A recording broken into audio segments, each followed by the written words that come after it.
Hello everyone, welcome to Little Chapel of Faith. My name is Tina. If you're new here, welcome. If you're returning, welcome back. We have platforms on Instagram, Facebook, YouTube, TikTok. If you're on any of those or all those, please like, subscribe, and share. We're here with the readings from the Diary of St Faustina.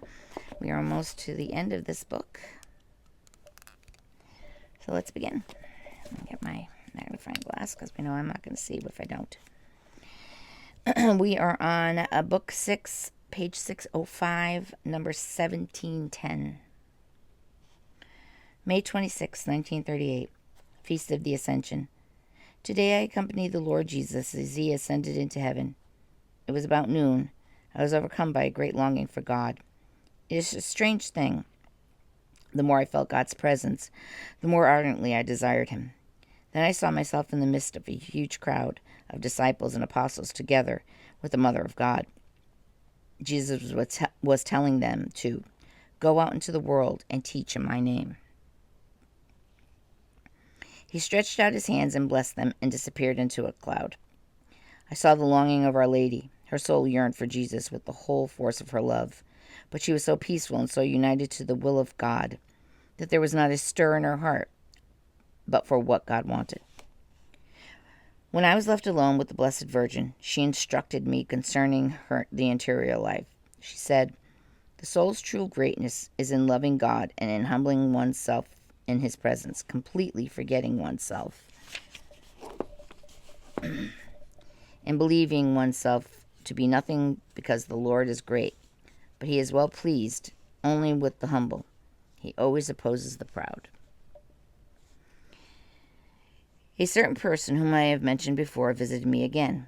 When I saw this was beginning to get entangled into her own lies, I let her know that I knew she was lying. She became very embarrassed and stopped speaking. Then I spoke to her about the great judgments of God, and I also remarked that she was leading innocent souls astray and along dangerous roads. I uncovered before her everything that was in her heart, since I had to overcome my own feelings in order to talk to her, to prove to Jesus that I love my enemies. I gave her my afternoon snack. She went away enlightened in soul, but action is still far away. There are times when the Lord Jesus fulfills my smallest wishes. Today I remarked that I would like to see some ears of grain, but they cannot be seen from our sanatorium. However, one of the patients heard this remark, and on the following day he went out into the field and brought me several beautiful ears of grain. My room is always adorned with fresh flowers, but my spirits find satisfaction in nothing. More and more I yearn for God. Today I interceded earnestly with the Lord Jesus for our house, that he might deign to take away the cross which has touched our convent. The Lord answered me, "Your prayers are accepted for others' intentions. I cannot take away this cross until they recognize its meaning." Nevertheless, I did not stop praying. A strong temptation the Lord gave me to know how pleasing a pure heart is to him, and thereby I was given a deeper knowledge of my own misery. When I began to prepare for confession, strong temptations against confessors assaulted me. I did not see Satan, but I could sense him, his terrible anger. Yet, yes, he is an ordinary man. Not ordinary because he has the power of God. It is not difficult for me to accuse myself of my sins, but to uncover the most secret depths of my heart, to give an account of the actions of God's grace, to speak about God's every demand, about all that goes on between God and myself, to tell that to a man is beyond my strength.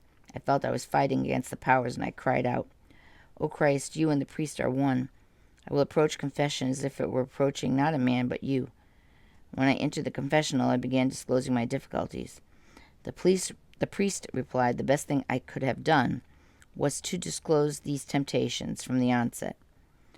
However, after the confession, they took flight, and my soul is enjoying peace.